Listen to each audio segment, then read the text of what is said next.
Kung bago ka pa lang sa aking YouTube channel, please subscribe at i-hit ang notification bell para updated ka sa aking bagong videos. ABS-CBN at TV5 may collab na naman. Kim Pao, masaya na kasado ang kanilang serye sa lineup ng ABS-CBN. Ang buong detalye, alamin!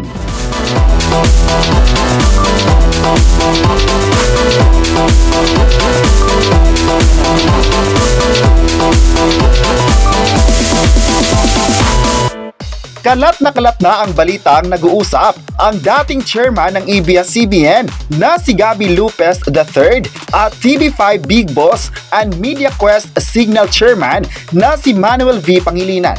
Matatandaang nagkaroon ng falling out o pinutol na ang content partnership ng ABS-CBN at Kapatid Network noong nakaraang taon.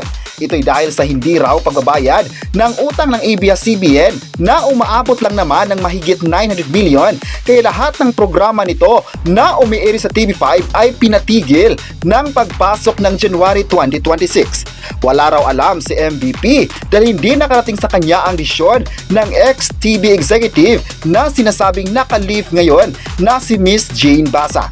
At bilang chairman ay sinagot niya ang "it is what it is" sa mga nagtatanong tungkol sa falling out ng ABS-CBN. Pero ito na naman, ilang buwan pa lang ang nakalipas ay okay na sina MVP at Ginoong Gabby Lopez para sa partnership content na mangyayari. Ayon pa sa ilang source, balik partnership na raw ang dalawa, kaso para lang sa content ng panghapon na programa dahil hindi na pwede sa gabi dahil sa All TV5 na pag-aari ng Advanced Media Broadcasting System.